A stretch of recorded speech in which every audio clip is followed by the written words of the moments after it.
Προχωράμε στην επόμενη παρουσίαση, η οποία θα δοθεί από τον κύριο Λάζαρο Φιλιππίδη και τους co-authors, τους συνσυγγραφείς, από το Πανεπιστήμιο του Greenwich, UK, με τίτλο Large Scale Evacuations. They worked last time. Will they work again? Κύριε Φιλιππίδη, έχετε το λόγο.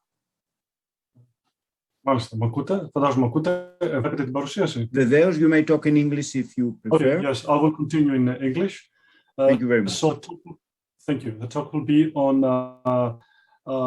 the last fire season in Greece, the evacuations that took place, and the urban exodus large-scale evacuation model. My name is Lazaros Filippidis. I work for the Fire Safety Engineering Group of the University of Greenwich. And what we do at the group is we specialize in the development of mathematical models regarding evacuation modeling and fire modeling. With regards to evacuation modeling, we developed the Exodus model, for which we have designed specific versions for aircraft design, building design, large ships, passenger naval ships, rail carriages, and of course, urban exodus, which is suitable for representing evacuations in large-scale environments. So Exodus is a micro-simulation agent-based model in which we are able to represent each individual agent separately. Every agent has their own psychological and physiological characteristics, as long as experiential characteristics and knowledge of the environment. What I'm showing you here are three examples of studies we conducted in the past. The first one is blended wing body aircraft designed by Airbus with 1,044 passengers. And in this case, we tried to find out the best and most optimal internal layout to conduct 90-second certification tests for this futuristic plane. In the other example, we have fire products filling in this theater and see how temperature rises in this environment. So these are temperature increases in the environment. And in the third example, this is the station nightclub that resulted in lots of fatalities. This is a representation of that disaster, where we actually couple the evacuation simulation and the fire modeling at the same time. So we can determine where people get injured and where we have fatalities and what actually kills them. Is it the narcotic gases, is it the irritant gases or temperature that kills them? Some other examples, so very quickly, are shown here. We've done some studies with regards to pandemic and the physical distance. We've done studies with tsunamis and how tsunamis affect the evacuation process. And we developed, together with some partners, a series for training purposes for first response, where in this particular example, participants could get into this serious game and apprehend terrorists that were also part of this game. This particular example took place here in Athens in the port. So what is common in all crises and all disasters is, of course, the human element.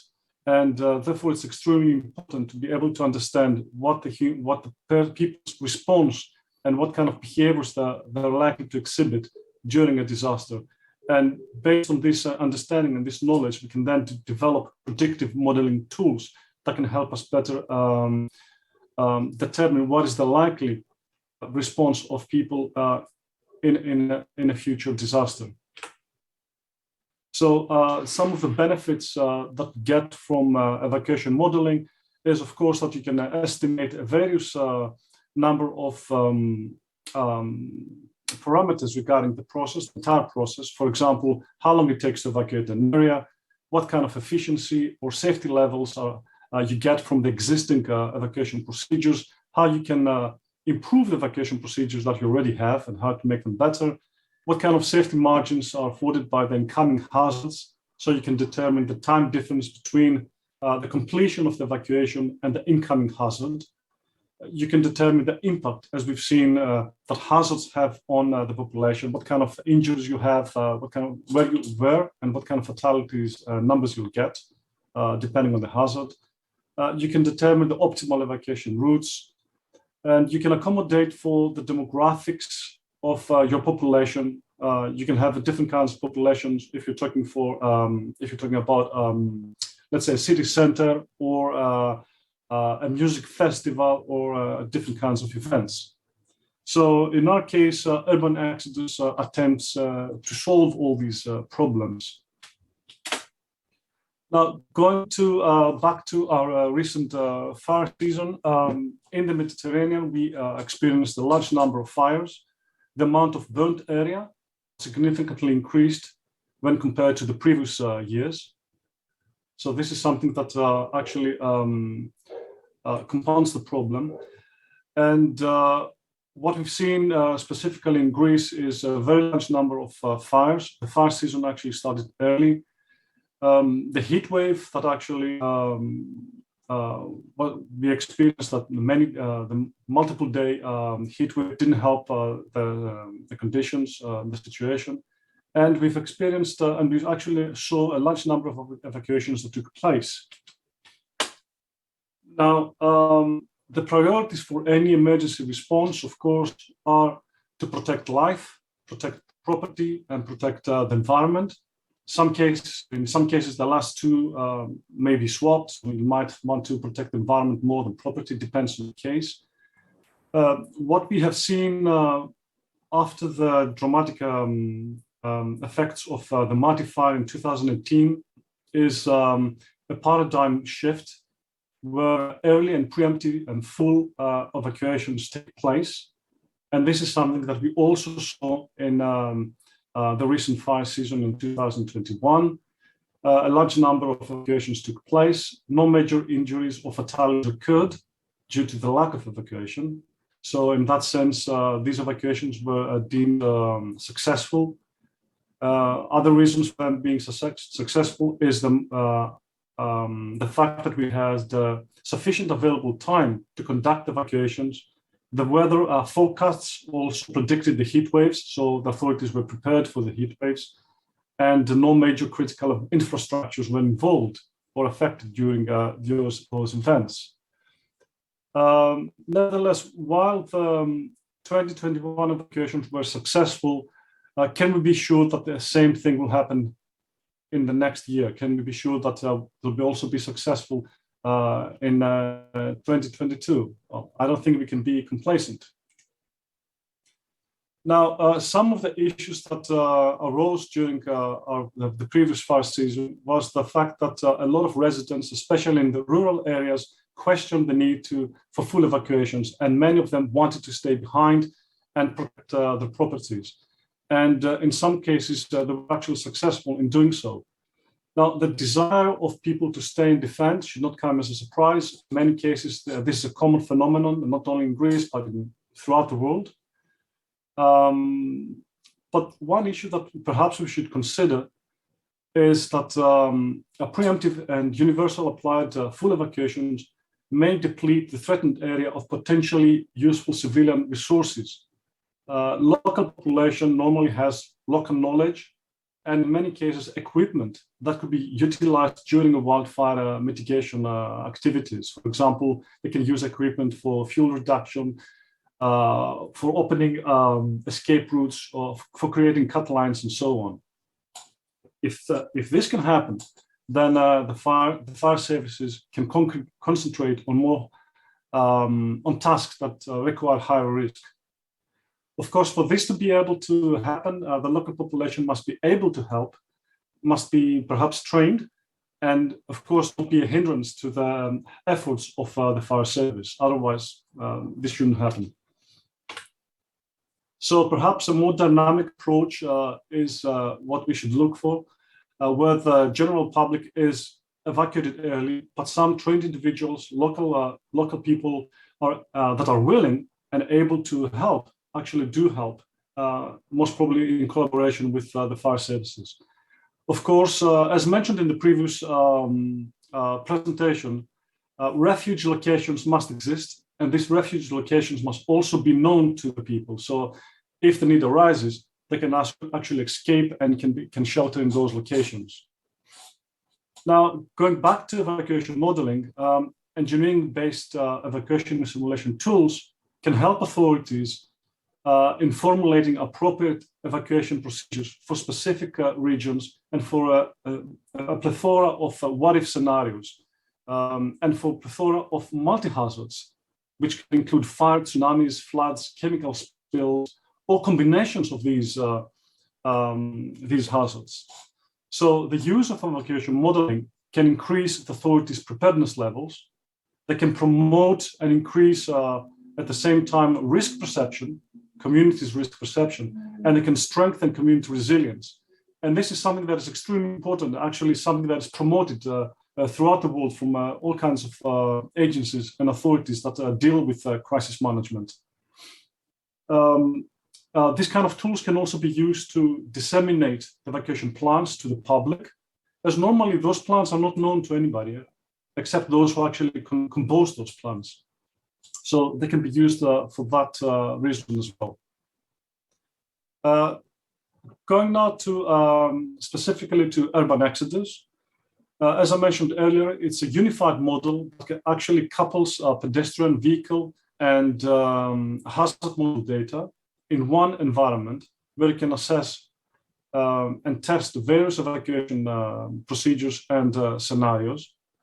The kind of input data that are required are listed here. Of course, you need to import the map data. You need to import the structures that exist in this area. You need to be able to specify assembly locations for the public where they will congregate before they actually leave the area. You need to specify exit locations, exit routes from that area. You must be able to specify an appropriate population distribution that represents the region you're interested in and you're modeling. You should be able to implement the specific notification methods that the authorities will be able to use for that particular region. For example, the 112 notification method that was mentioned earlier, perhaps radio or TV announcements and so on. I'll go very quickly with through some examples. What you see here is the first study that we conducted for the Forestry Commission of England. They wanted to find out what kind of safety margins are afforded to the population in this industrial area if a wildfire starts in a neighboring forested area. And we had to examine 4 scenarios for this particular study. We determined that in 2 of these scenarios, time difference between the completion of the evacuation and the arrival of the fire that would block specific parts of this area was 37 minutes. Now, these are approximate values that are stated here. And some other scenarios, that time was approximately 86 minutes. So this was the very, very first study that we had to conduct using our tools. And this was actually quite a few years ago. Can't remember the exact date. Another example that you see here is an evacuation. This was actually a part of a tabletop exercise that was conducted for the roads project. What you see here is the medieval city of Rhodes.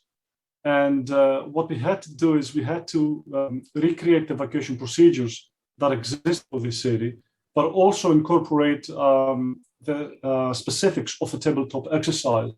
So the assumptions here were that an earthquake took place.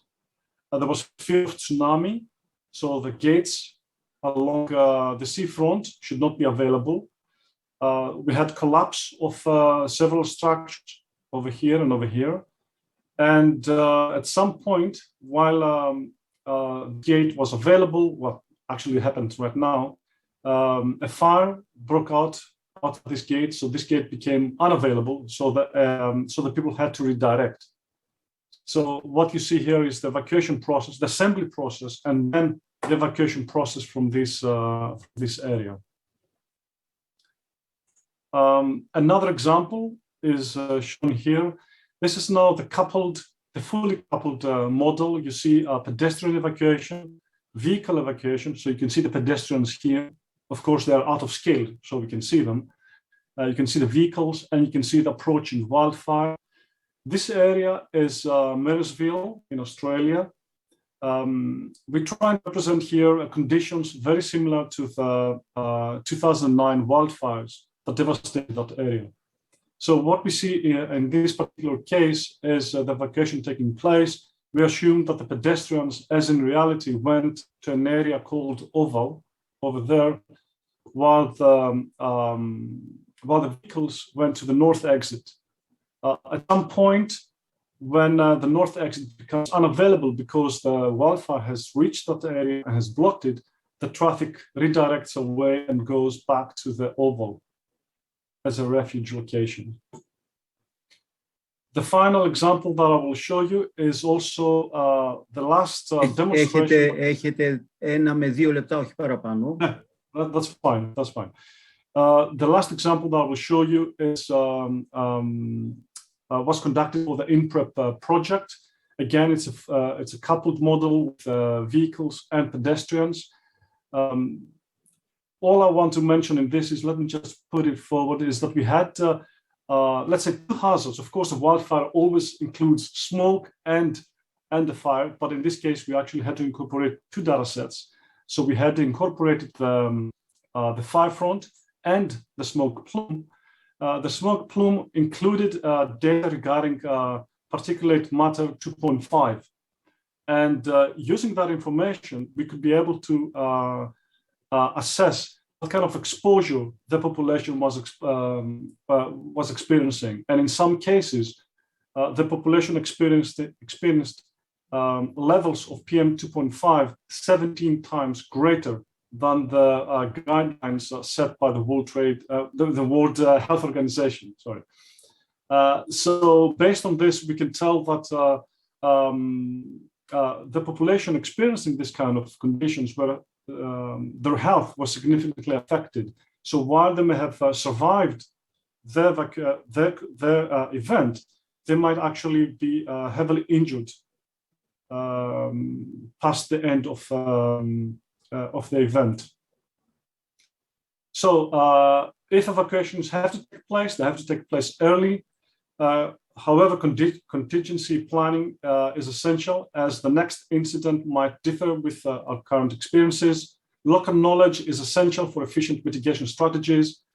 Evacuation models can help in test and assess the validity of existing evacuation procedures.